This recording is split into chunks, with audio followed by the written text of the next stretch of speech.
house is we come home to house. It's a place where you can always come home to. It's like the neighborhood bar where everybody knows your name. And that's what the house community is. And the gift of Facebook and social media, you see the connections that are made and the relationships that are formed because of everyone's shared love of this music and how it draws them.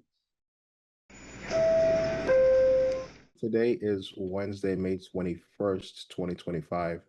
Gemini, the start of Gemini season, and I'm a Gemini. Thank you very much. Thank you for doing it today. Who are we speaking with? My name is Lori Sommer. What do you want your legacy to be? Oh, I never really knew. I was at first I thought when I was younger and a teenager, I thought that it would be martial arts because that was my thing. I was a martial artist that used to go to the roller skating rink on the weekends and break dance.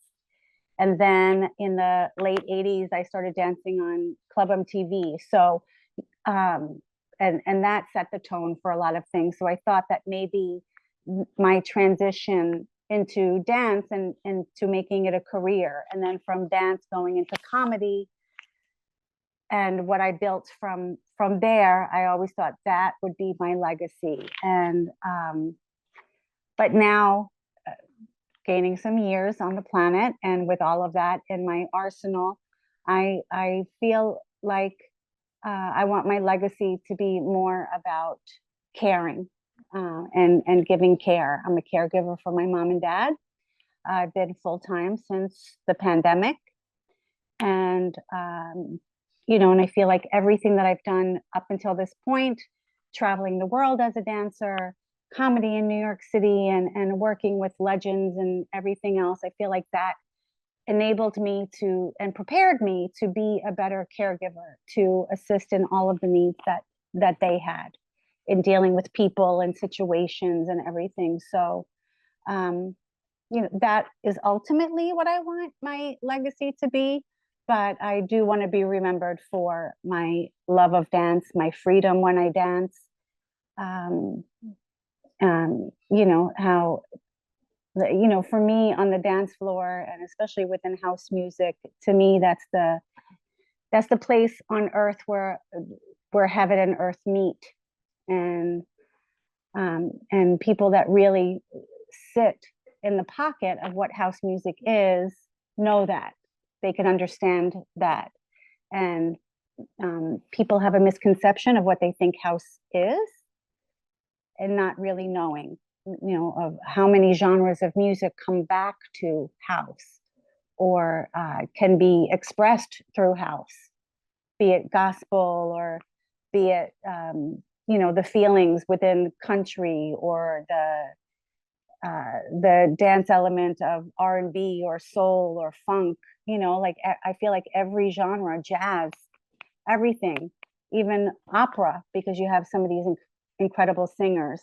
So, I think a caregiver with a little bit of dance, funny dancer. That was my handle on IG before I forgot my password.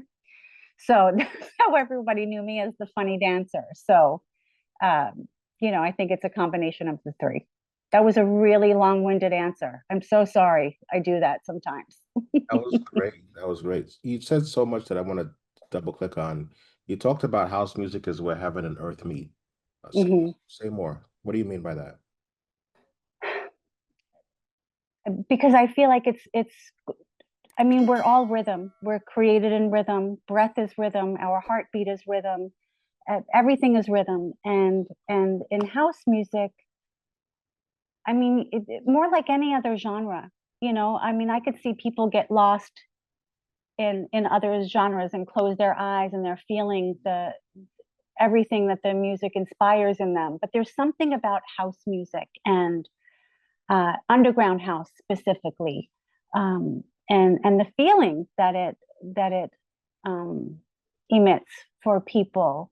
And you just see people get lost in joy, in sorrow. You know, people want to go out and dance and feel all of their feelings um, on the dance floor. I mean, you know, there's a wonderful song by Janine Sugar, I Need to Dance. And I think that that is a true anthem for people that love this art form, that we need to. It's not, oh, I want to go out dancing, or oh, maybe we'll go out dancing or something like that. It's an absolute need for us to go express ourselves, relieve ourselves, give ourselves to the dance floor, and it is something that is spiritual.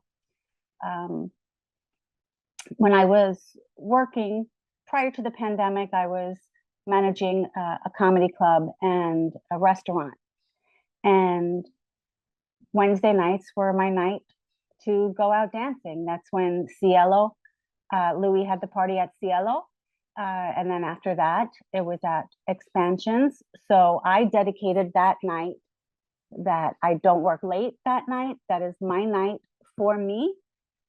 That's my church. That's my therapy. That's where I go to just be, to be with friends that are family, to a place where I feel, and I said this to you yesterday, it's coming home to house. And that's my term. I coined it. Give credit where credit is due. And I just, anybody, like, but house is, we come home to house. It's a place where you can always come home to. It's like the neighborhood bar where everybody knows your name. And that's what the house community is. And the gift of Facebook and social media, you see the connections that are made, and the relationships that are formed because of everyone's shared love of this music and how it draws them spiritually, soulfully, holistically, if you will. I mean, I think that it's healing. I know that it is for me.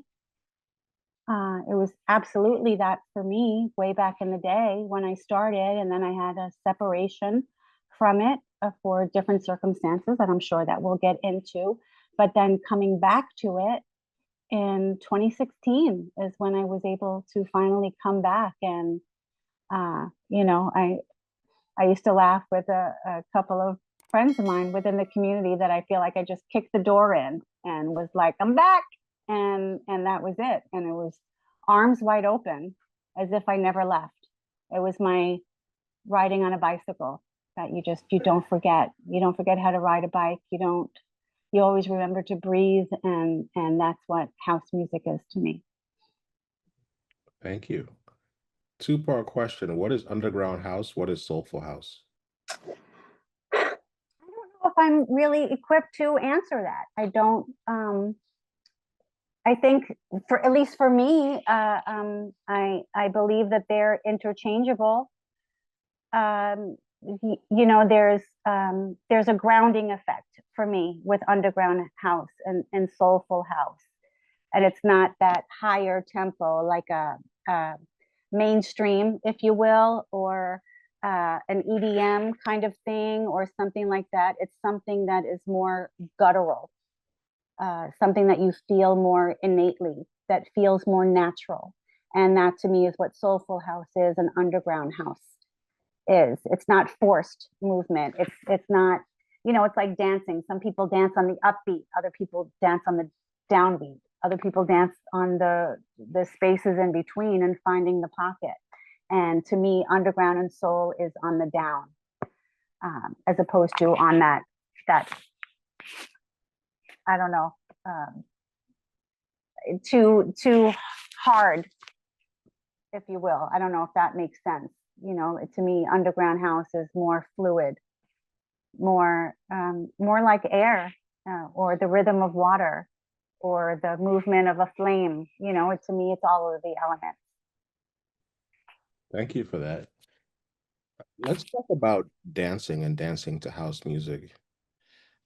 Describe the moment when the DJ plays the right song at the right time of the night, and you're losing your mind. I don't know if I sent you a picture, but there was a moment like that captured. For me, it's, I mean, let me even just going back to Sound Factory Bar or even at Cielo, if there is that moment where now at Sound Factory Bar, I danced on the platform. So I always had my own personal dance space. At Cielo, I was more like a butterfly floating around, but there was that outdoor space, and that's where we would go to talk with each other or catch up or whatever, away from the speakers and inside the room. And for me, it's those moments are the times that you run to the dance floor, that you have to be on the dance floor. And I remember Sound Factory Bar, it was when Louis would play George Benson, "You Could Do It, Baby." And, when that opening melody would play and there was just this stillness in it, and everybody was prepping and waiting for the beat to drop, and it was something so beautiful to see and feel and smell, and it was palpable in those moments. And that's that moment for me, the times that make you run. You could be off doing something else and you're just pushing your way just to get there and be within the midst of it. Not that you can't hear it outside at Cielo, not that I couldn't experience it by being on the dance floor or wherever at Sound Factory Bar. But I ran to those places where I knew that I could just be and express myself through the music. Let's go back to the beginning. Where were you born and where'd you grow up? I was born in Long Island, in Manhasset, Long Island. Born Queens, Nassau, moved out to the suburbs of Long Island. And then once I came of age, I started drifting further west. I went back to Nassau County and then ultimately led back to the city to pursue dance and the arts. I did go to college. I was, in business. And, prior to that, I really thought, or people wanted my career to be in martial arts because I did study and I did compete and I did train and I used to teach. And they always thought that ultimately I would have my school, my own school. And then I started dancing, but I had that passion for dancing. And then I I auditioned for Club MTV, got that, and that laid a groundwork for me at least for me to see production. And, it was a place to express and be among like-minded people, but also to see the business aspect of it and get an understanding of it. And I used that as a stepping stone to get, because in the early 90s, there was a lot of, there was clubs with go-go dancers. So I used that as a launching pad for me and said, well, I was a dancer on Club MTV. I wasn't one of the it people, but I was on Club MTV. So I used that as an opportunity to get gigs and get jobs as a go-go dancer. And that just led me to meeting other people like-minded.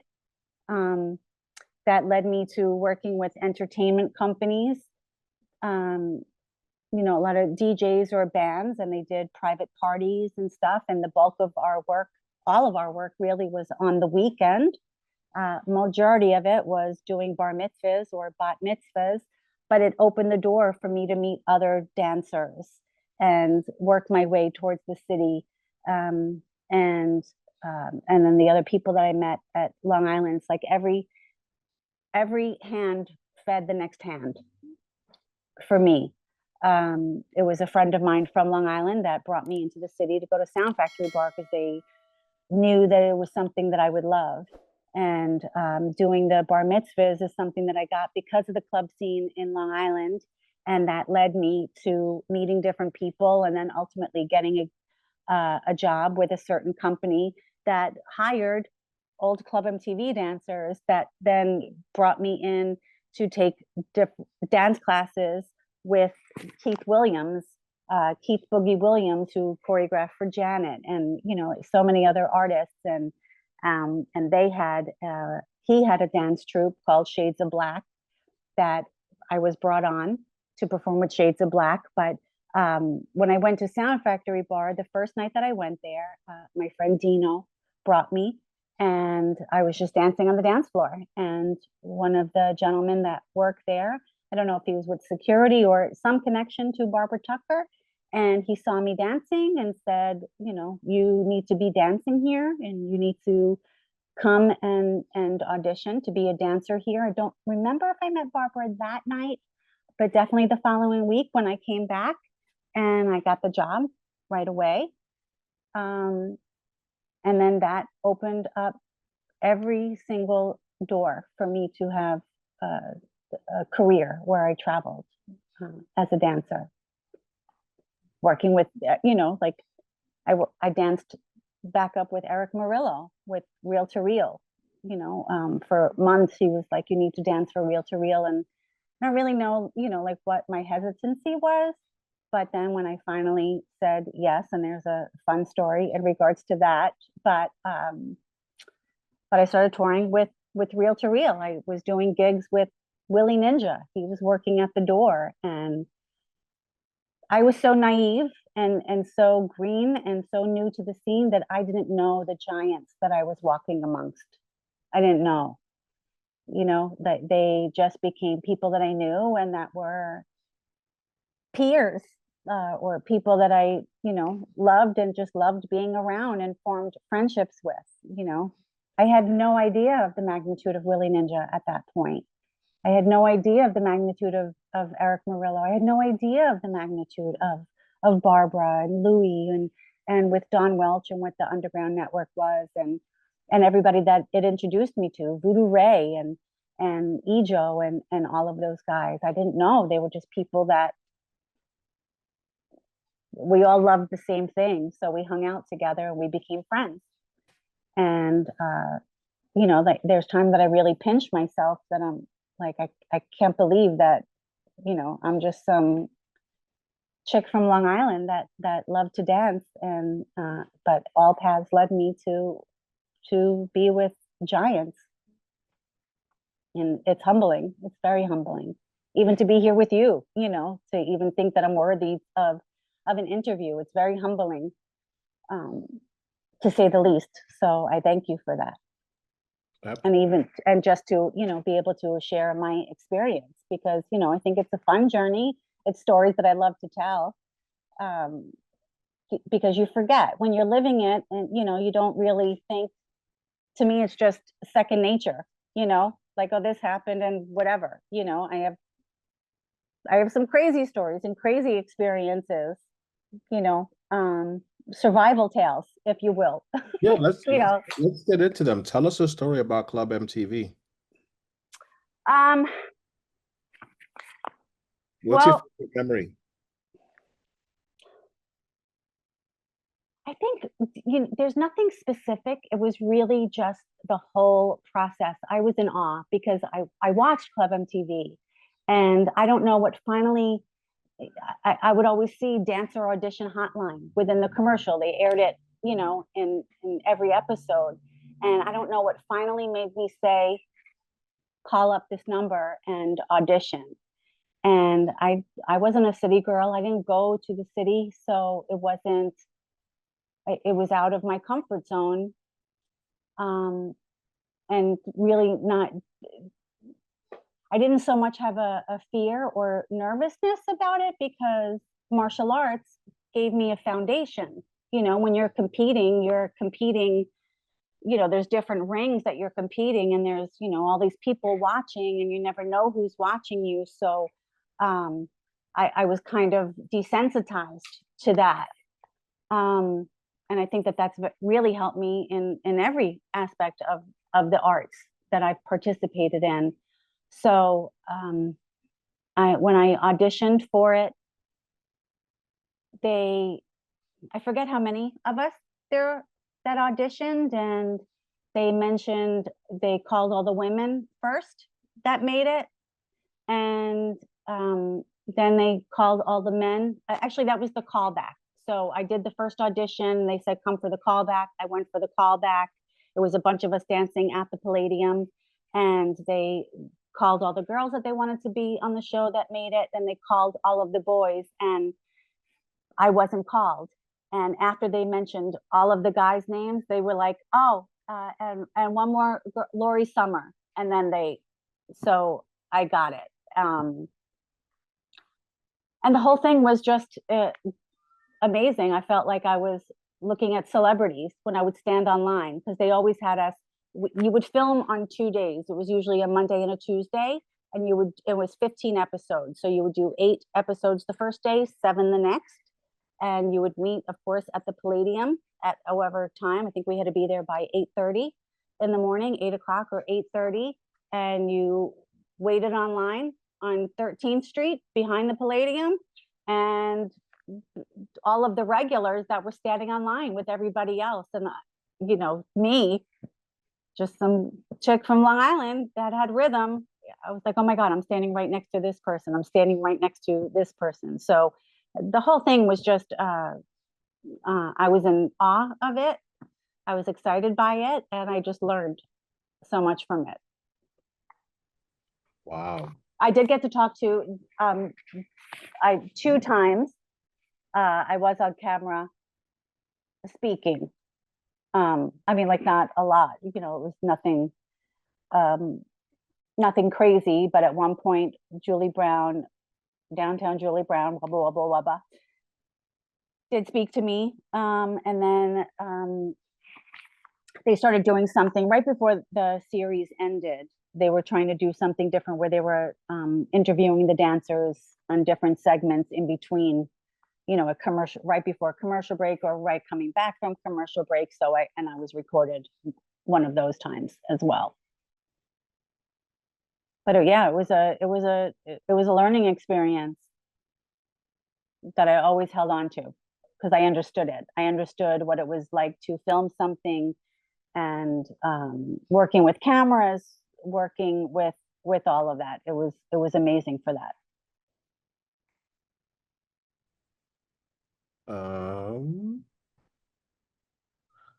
Tell us your favorite memory from Underground Network and Barbara Tucker.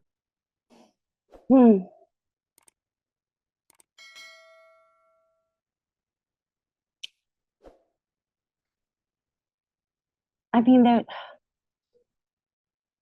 there's just so many times that I ran to the platform if I wasn't really up there, if I wasn't already up there. I don't know if I could specifically name. So many things come flooding. How about this? For probably a lot of the people that are watching this now have never been to the Underground Network. Paint the picture. Like, where was it? What night of the week? Upstairs, downstairs, sound system, vibe, fashion. Like, paint the picture of Underground Network.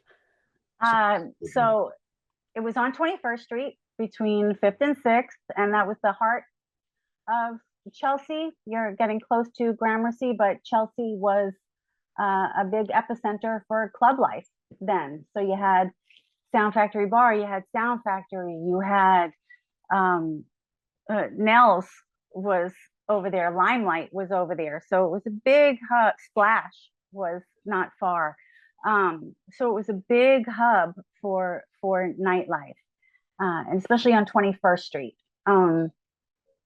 And you walk in, and there was a bar on each side. You would walk in, there was a vestibule. Willie Ninja was at the door, and once you got inside, there was a bar on either side, and then you were in the main floor. The DJ booth was in the back corner on the right, right next to the stage. And there were 2 platforms right off of the bar. And of course, all of the performances were on the stage. And it was a place where a lot of artists went. I mean, I remember nights where the buzz was Janet Jackson was there. Full Force were always there every week. Bow-Legged Lou, Baby Jerry, like they were always there. And just musicians and singers, and it's the same kind of thing that Nels was on a Tuesday night. And I know that you and I had talked a little bit about that, but you know, it was the spot that where artists would go to, because they knew that they could just be and chill and they're not going to get bombarded. It's not going to be like, oh my God, you know, this person is here. You know, everyone is just going to be happy that they're in the same space when a big artist is there. You know, Nels, I remember when Prince came. I remember when Cece Peniston, she was hot at the time, and she came in and she was singing. Stevie Wonder came in on a Tuesday night, and it just seemed so normal. And, you know, like people were just thankful to be in the space. And it was the same thing at Sound Factory Bar. You were looking at monsters. I mean, Barbara Tucker, a monster within the industry.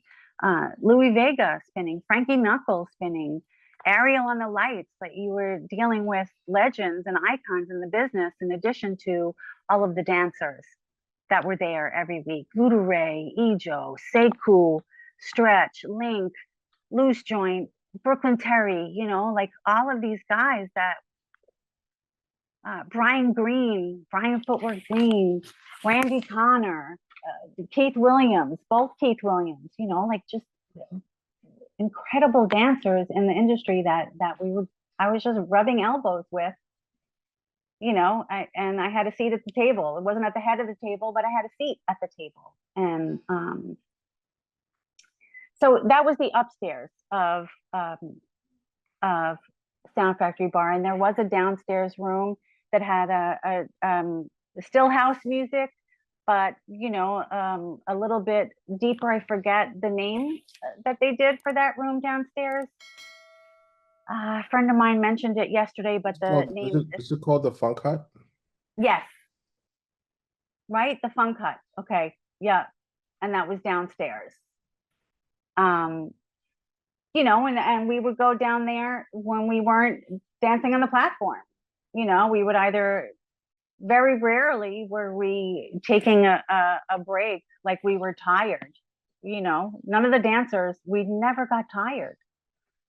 We would start at whatever time we would start, and we would dance until 3 in the morning or whatever time the dancers stopped. They stopped having the platform dancers. Maybe it was 3, maybe it was 4.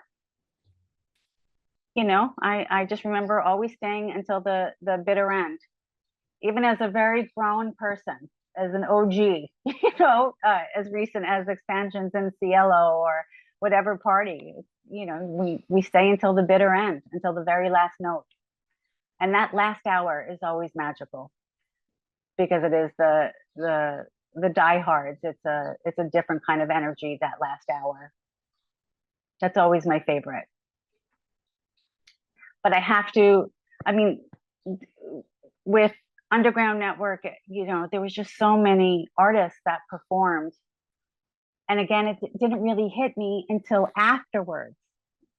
You know, I didn't realize the magnitude of who everybody was because it was just, I'm there with them. So it hit me more so, like I said, afterwards. You know, Byron Stingley, 10 City, Giants, Gwen Guthrie, Giants. And I still can't believe that I was there, or that I was a part of it, or a part of the history of it.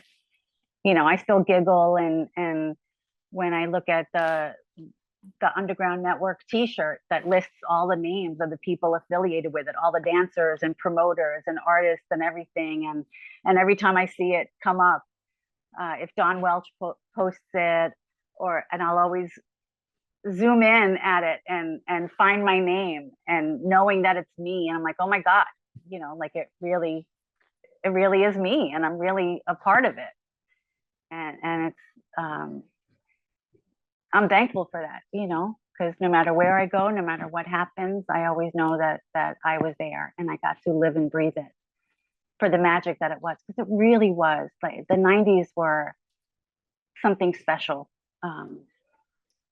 For house music, and even for R&B and hip hop, because, you know, like, we as dancers, we all started off in freestyle or with house artists, and you know, for me, with Reel to Reel through Eric Morello, and getting to tour, and And then making my way through reggae and working with different reggae artists. But then the real gist of the work was with R&B and hip hop, mostly R&B. So everything, it was a great foundation for dancers to network. It was a great networking space too, of rubbing elbows with everybody, and everybody was just there for the same reason. They loved the music. It wasn't a showboat. It wasn't that kind of thing. It wasn't a flashy place. Like the walls were black, the floor was black, the ceiling was black. There was no, the lights were the magic, the music was the magic. That was the ambiance that was set. It was set within the music and the lighting and the singers and the dancers. That was the ambiance. Those were the candles. Those were those warm tones. Like when you think of something of like red velvet and rich dark wood, like something of great ambiance. But we were the ambiance in Sound Factory Bar.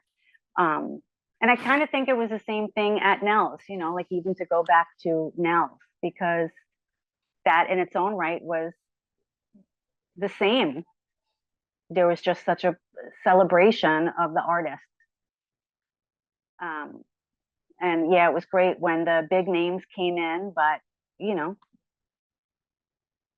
people that were there and faithfully there every week, everybody was somebody if they were there and singing and performing. And I attribute it to what Sugar Bar is now in the city, where a lot of the singers go. It was the same thing. It used to be at the Village Underground where they would go and perform, Cheryl Pepsi Riley, and but that's what was Nell's at that time. It was around the same time. And Voodoo Ray, and I didn't even realize that Voodoo Ray was promoting at both of those places. I just went to Sound Factory Bar. I became friends with him, and like we were buds, and I started hanging out with everybody. And then I started going over to Nell's, and I was none the wiser. I didn't realize that he was one of the promoters there. I was just a part of the clique that was welcomed in. And, that's another thing I think back now, like, wow. Like Nell's was the shit back then.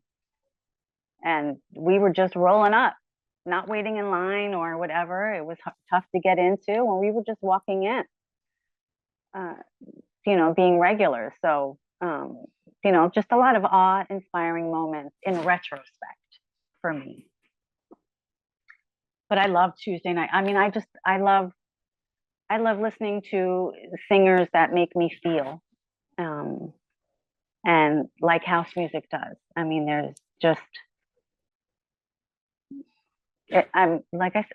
it's heavenly for me, and I got that from both of those places. They were both interchangeable for me. Tell us a story about Diddy. Oh, my Diddy story. Okay. Well, I have dark hair now. I'm naturally a blonde, and I dyed my hair dark in 1998. Voodoo Ray is the one that said to me, you need to dye your hair dark, because again, majority of the work for dancers back then was R&B or hip hop, and I had blonde hair and I dyed it even lighter, so it was loud. It was loudly blonde, and I wasn't getting the gigs. The last gig that I did as a blonde was with Whitney Houston. I can't even think of this song. It'll come back to me.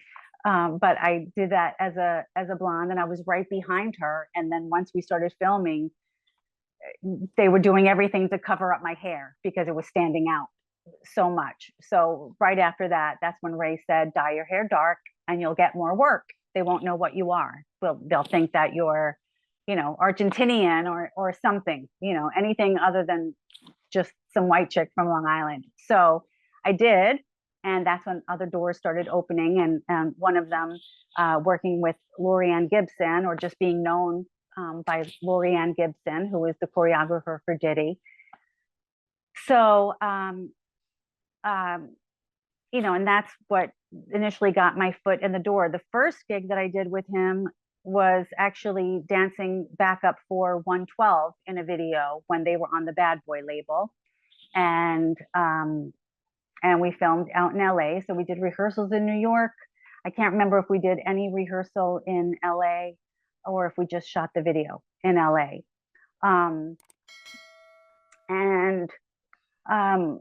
I have a J-Lo story in regards to that. So this was at the time when they were dating, but it wasn't public knowledge, or it was just, there was, like rumors of it or whatever.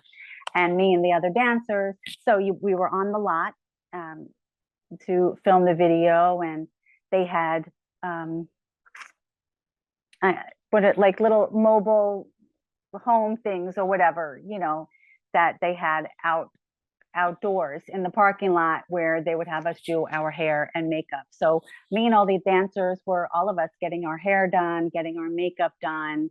And then J-Lo showed up on the set and kicked us all out so she could do her hair and makeup. She wasn't in the video.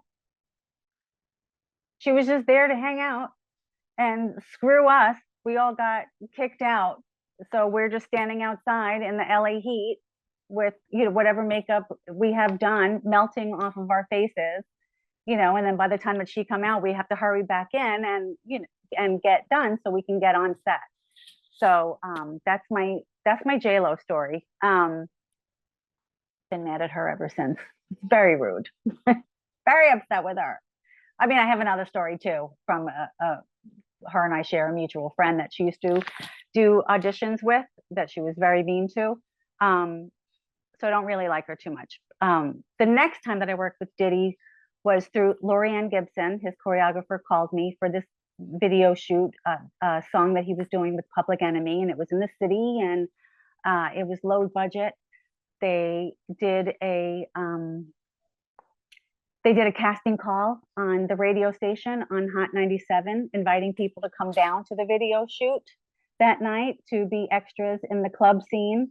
And me and the other dancers were hired to be go-go dancers in the club. So there was no choreography. And it was July.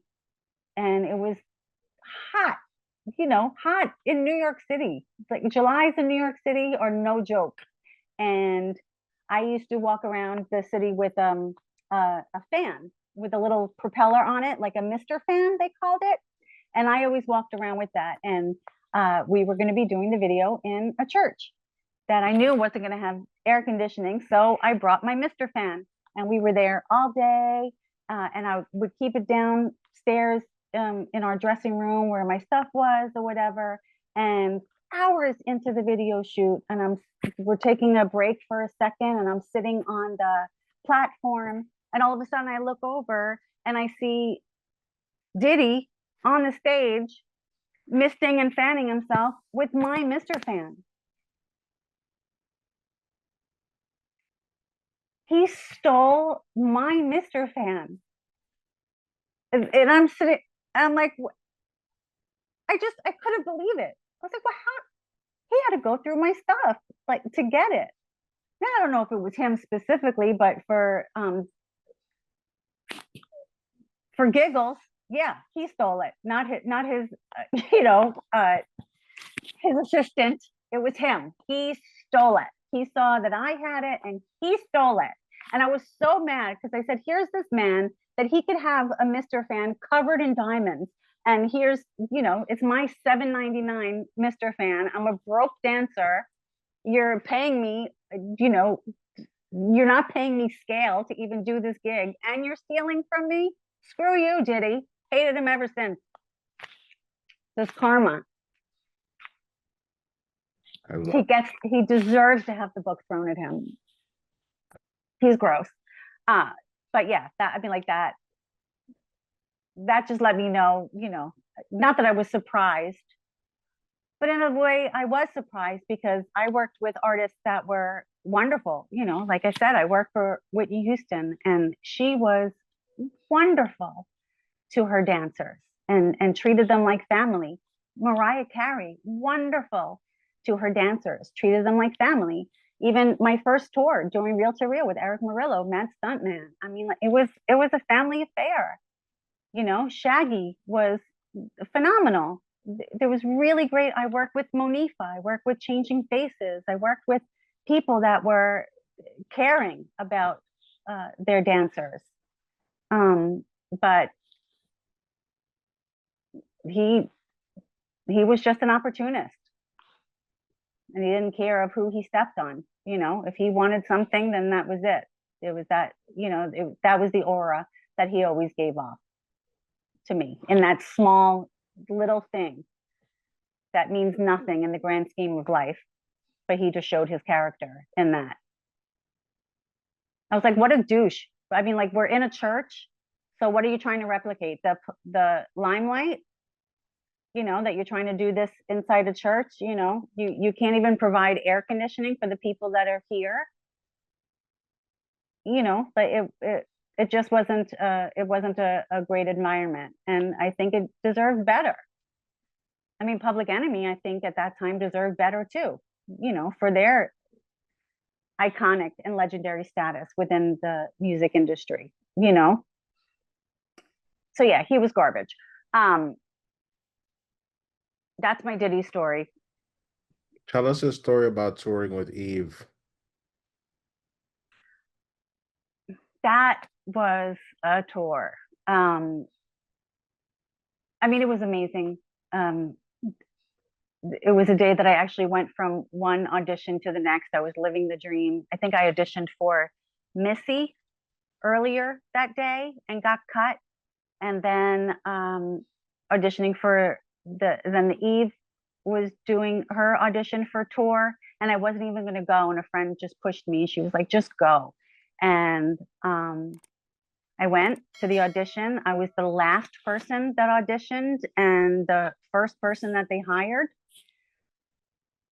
And that was exciting. It was going to be a long tour. I mean, it was going to last for about 3 months, so I knew that it would be good money. It was with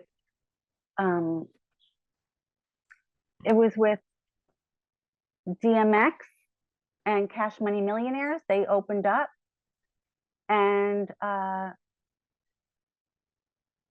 trying to think.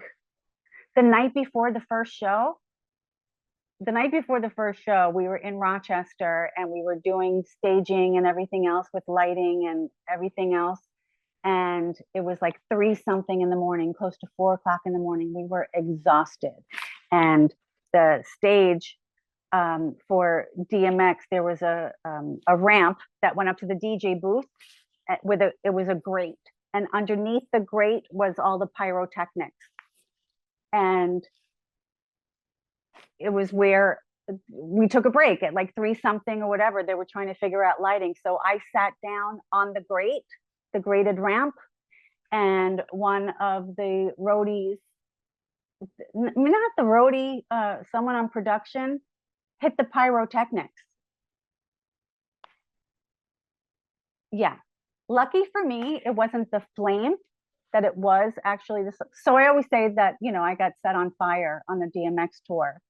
But I really didn't get set on fire. I got set on sparkler because I was sitting on the ramp, and it's funny, I can laugh about it now, but in the moment, you know, all of a sudden I have all of these.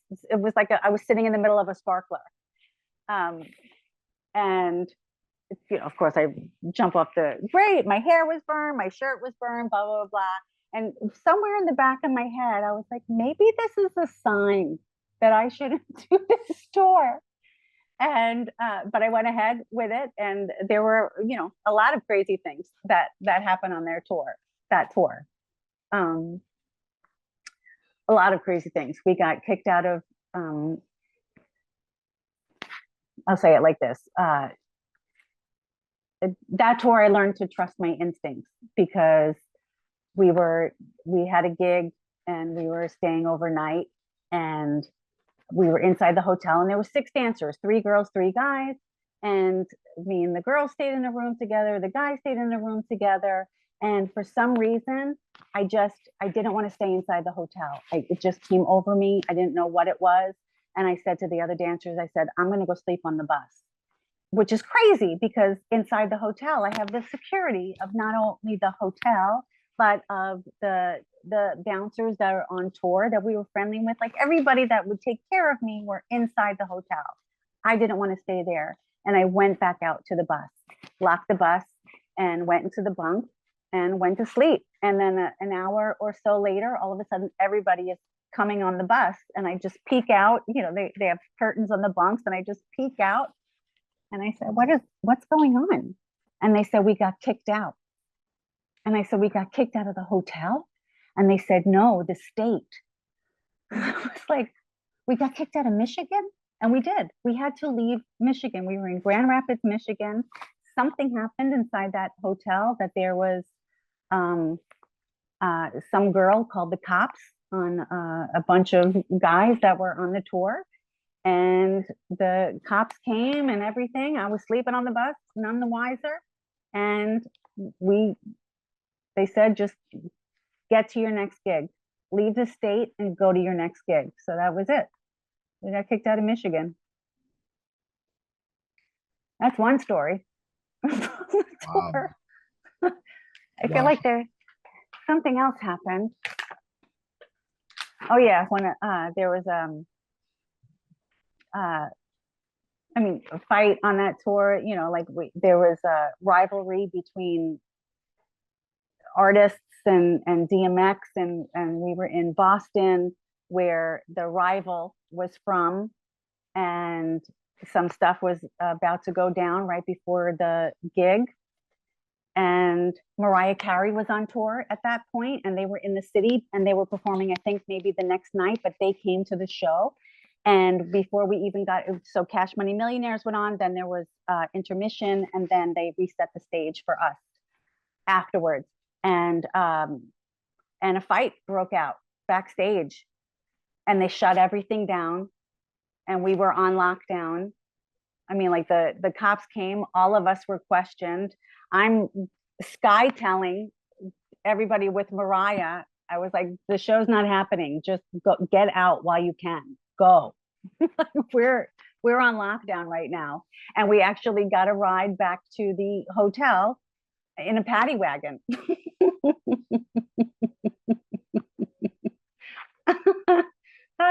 Live to tell. And then we had to leave. We left then too. We left. They were like, just go pack your bags and get back on the bus, and we're leaving. And we did. We got escorted. We got police escort out of Boston to the highway to get out of there. That didn't happen on house tours. Tell us a story about the China Club. The China Club, I don't have, I'm thankful that I experienced it. I don't really have so many stories about it. It was just remembering the people that were there. You know, Alan Thicke was a staple there, and which I thought was wild. You know, like I'm used to seeing him on TV, not knowing that he was a songwriter. You know, so of course he was there and bumping elbows with everybody. Nighttime TV or daytime TV, like the hosts would be there, and so you know, I didn't go there often, but you know, I'm trying to think of the nights that we were there. Was it Monday nights that was the it night? Maybe Sunday, Monday, or Tuesday. Like that was the it night to go, and we would go. But nothing, you know, I was just there, you know, like I think of different clubs like China Club or Tropicana Club or Copa or USA, you know, in the early 90s, those were all of the Warsaw, Danceteria, you know, like all of these clubs, there was someplace to go every single night. There was you were never wanting for a night out to dance. So you danced in clubs. Mm-hmm. for a while. You had this amazing career, and then you had an injury. I did. Um, Talk to us about what was it like to return to the club scene after your injury? What was it like to reconnect with the house music community? Oh, um, yes, I did get hurt. I got hurt in 2002. And, my, so of course, automatically I had to be pulled from that scene because I couldn't dance then. And, and it was very traumatizing for me that even to just go and see everybody and just sit and listen to the music. Like I knew me and I couldn't just sit. So I did remove myself. I had wound up having 2 back surgeries. Um, and which thank God that I did. People get scared about having surgeries. I had to do them. Otherwise I would have been crippled. Um, and I just spent all of those years strengthening my body and reconditioning my body and always dancing in my head, like every day I would wake up with music on, and before I went to bed I would have music on, and I would just sit with that. And when I went back, it was 14 years later. So 2016, I had some other things. I had went through some other things in my life, and I knew that the only thing that was going to save it was a very dark time or a very trying time for me, and I needed to have some kind of um, healing for myself. I needed to have that therapy, and I knew that dancing was it. So in 2016, early 2016, I knew that Louis was spinning, and I messaged him and I said, um, can you put me on the list? I wanted to go. And he did, and I went. And then that was it. It was like that. It was that going home. It was coming home to house. And that's always how I feel it. I feel like house is my home. And I felt like I was finally able to breathe a little bit. And, as soon as like the last tune was played at 4 in the morning, and then we would all dilly dally and hang out a little bit before everybody would leave. And, I couldn't wait until the following week of getting there to do it all again. It was always that excitement for the next week. Even if I had to leave town, I would always do it. I would fly Thursday morning, and then I would come back Wednesday evening. I would go from Cielo to the airport, and I would come from the airport straight to Cielo. I would always have my luggage with me. So, and the coat check was always very familiar with me. They're like, "Ah, you're back." So that was it. It was just coming back and seeing familiar faces, and or making new friends, people that I rubbed elbows with, but I wasn't friendly with back then. But we were in that shared space, and but then other familiar faces. Um, it was nice. It was really great to come back to it after all of those years, and it was as if I had never left. It's that riding a bike moment. It was warm and it was welcoming, and it was, like now the playing the songs and listening to the songs that were in the 90s were now a classic, and here's me like, what do you mean a classic? It was just a couple of years ago, like you don't realize how much time passes. Even now, it's 30 years ago, 30 years that I became a part of that world. It was in 1994 that I went to Sound Factory Bar for the first time. And that just opened the door for everything for me. Them welcoming in and seeing something in me that they wanted to hold on to or cultivate, take me under their wing and give me those experiences. And it was Barbara, and it was and Don and Louie and Willie. I mean, I worked with Willie. I performed with Willie. Willie Ninja used to take me. I used to do gigs with him. He used to teach runway models how to walk, and he would bring me with him. And I would go with him to these luxury buildings where, you know, models from all over the world were coming in to do runway. And, you know, it's like 3 models or 4 models to one apartment. And we would be in the hallways of these luxury buildings teaching them how to walk on the catwalk. You know, it was hard being away for many years and missing out on so much. You know, I definitely have that fear of missing out. Like, oh my God, all of this was like even Cat's parties, you know, her Ashe parties or down at South Street Seaport. And not that I didn't come across those parties or that I wouldn't partake or I wouldn't be there, but not realizing who everybody was and not being a regular face at all of those events. You know, I did come back for Willie when they had a party for him in celebration of him while he was still on the planet. And when I came back, I think it was that same year, so 2016, and that year they did a tribute show for Willie, and Christine Walker was performing, and she asked me to dance back up for her, so I did. You know, when I came back, it was as if I ever never left, and it felt wonderful because I felt so separated from it because I switched from dance when I went into comedy. You know, I took my injury as something from the universe. You know, like the universe was giving me an opportunity and an experience in a situation where I couldn't focus on dance no more. Because when I was still dancing and I started doing comedy in 2000. So I was always, you know, it was, I'm going on dance auditions or I'm touring or I'm doing this. So I didn't have one main focus. And then I got hurt in 2002, and it was as if the universe was saying to me, no more dance right now, put all of your focus and energy into comedy.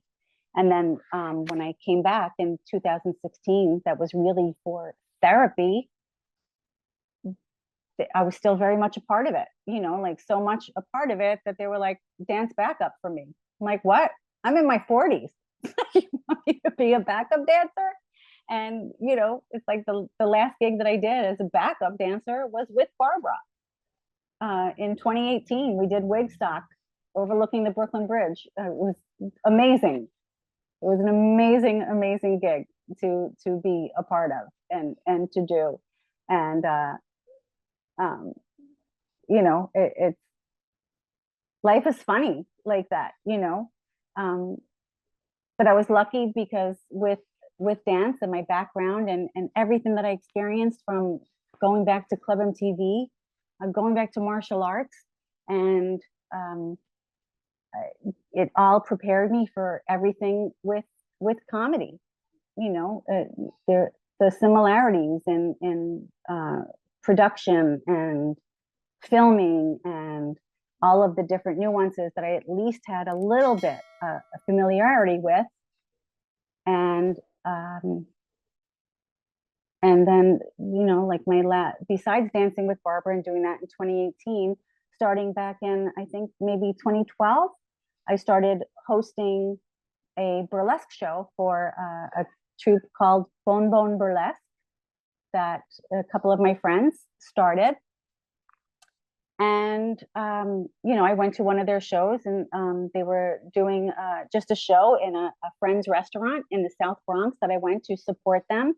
And they had a couple of dancers and one of the girls was singing. And I just said, I'm like, you guys need a host. Let me be your host. And then that was it. And I was able to utilize every single solitary thing in the arts that I had done up until that point for this gig specifically, and fearlessly, you know, like to be a strong host and to be that through line and knowing the importance of that role, and just being able to do the job that needed to be done. To, you know, of course, people go to burlesque show, they want to see the girls dancing, they want to see them go down to nipple tassels, you know, like that. That's the whole thing, the sexiness and everything of burlesque. but it was working it to get them to want to come see me too. And I wasn't stripping down to nipple tassels, you know. And it was a great time. It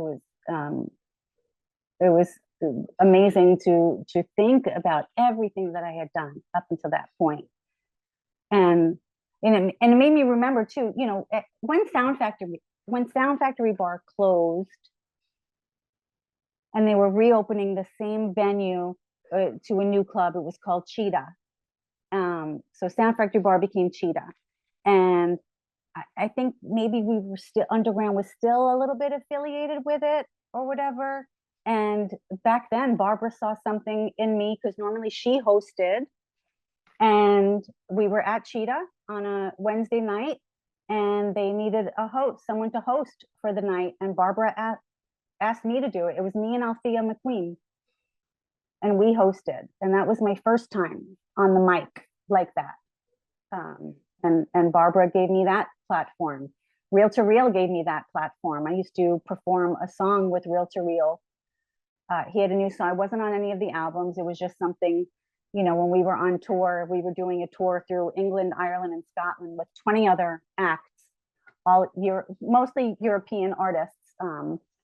And he used to sing on the tour bus. He used to sing the song over and over, and I just loved the melody of it, and I loved the chorus of it. So I used to sing it with him, and then we surprised the tour manager and the other dancer in South Africa. He was like, "You're going to perform this in Johannesburg." And I was like, "Okay."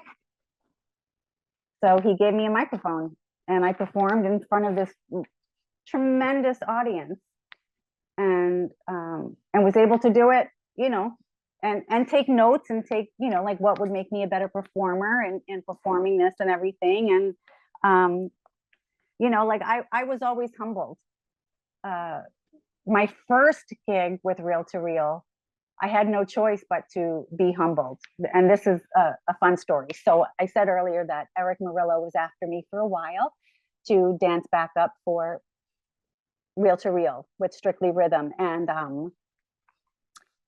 when I finally, you know, said yes, that I wanted to do it, and we went into rehearsals, and there was the choreographer, I think his name was AJ, and he wasn't around, so his assistant was teaching us, me and the other dancer, the choreography. And you know, I was new to learning choreography, and you know, and when you're working with a choreographer that you're not familiar with, you're trying to get their body within your own, and you're trying to emulate their moves. And you know, I was struggling a little bit with it. And when AJ finally came back and saw me, he complained. He went to Eric Murillo and he was like, "She sucks," talking about me. He was like, "She sucks. And you either,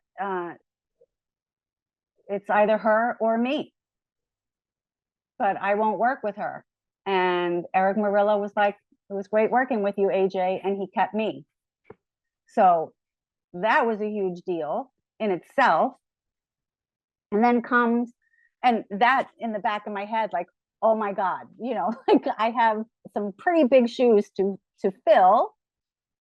And we had our first gig in London at Wembley Arena. It was one of the biggest artists at that time.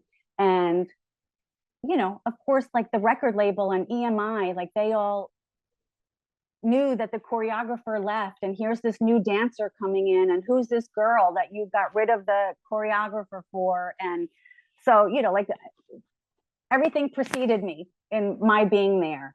And now here it is in Wembley Arena, tens of thousands, not tens of thousands, but more than 10,000 people, less than 20, at this gig. It's my first gig. We're over at London, Wembley Arena.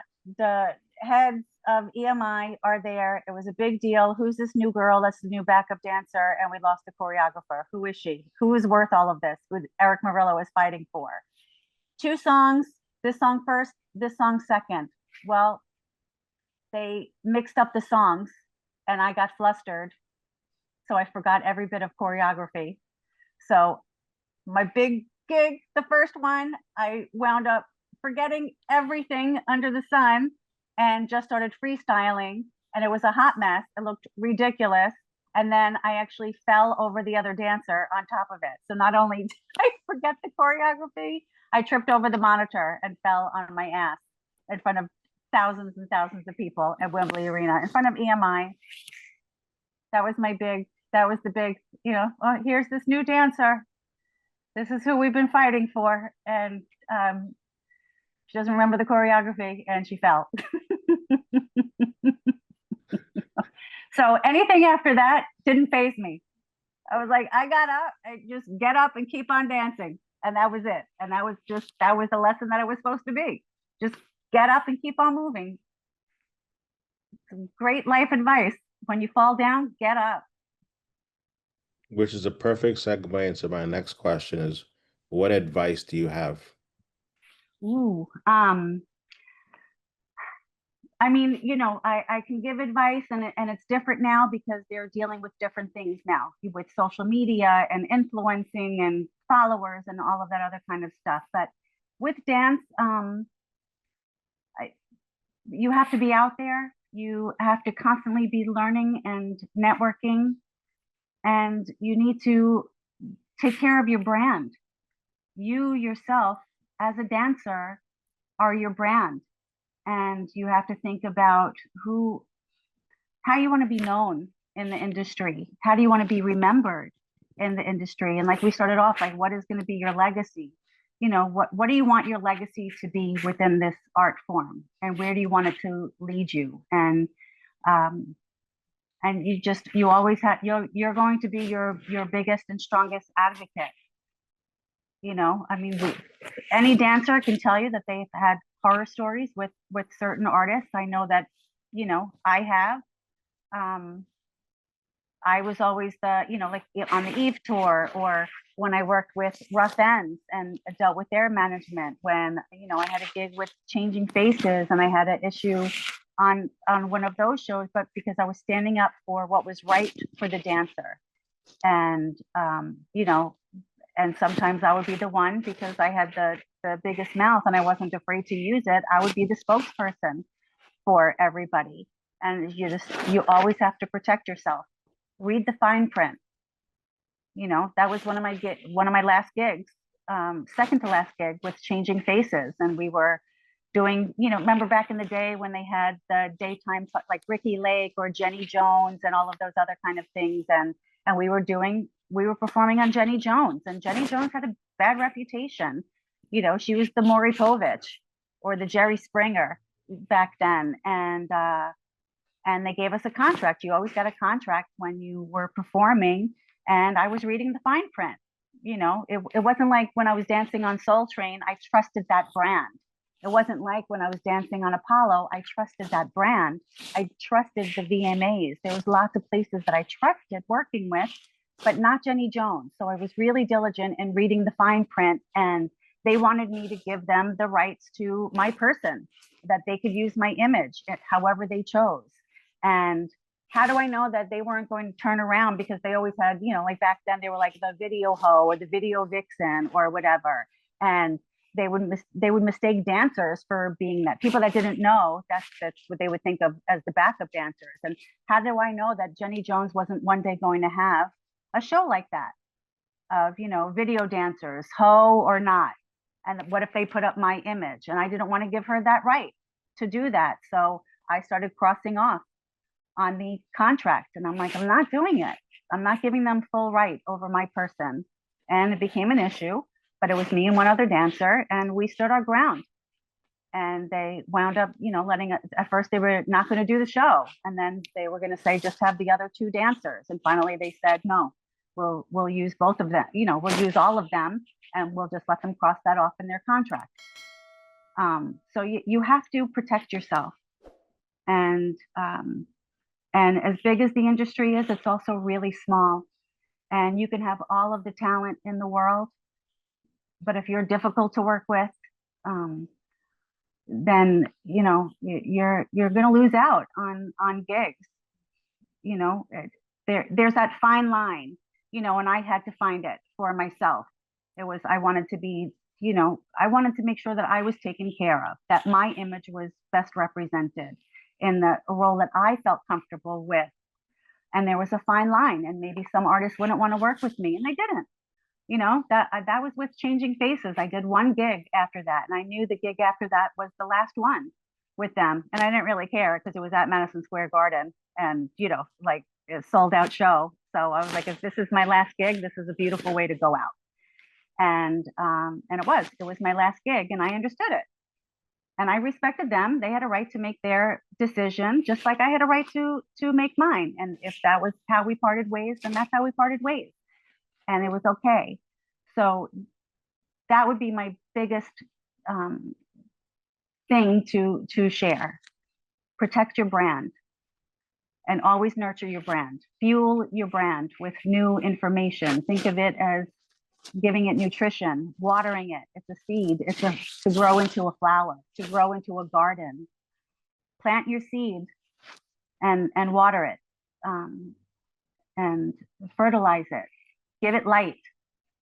Give it everything that it needs so it can flourish and be beautiful and be something that everybody would want to have, to admire, to look at, and to welcome into their own home of their artistry that they're welcoming you in. Because, you know, like when we dance backup for an artist, like we're stepping into them and we're representing them through movement without words. And it's a very important role that we play as dancers. And I love it. That's my home. House music. So well said. Thank you so much. Great interview. I'll see you on the dance floor. I'll see you on the dance floor. Thank you so much, MUEMA. Awesome. All right. Have a good night. You too. Bye-bye. Bye.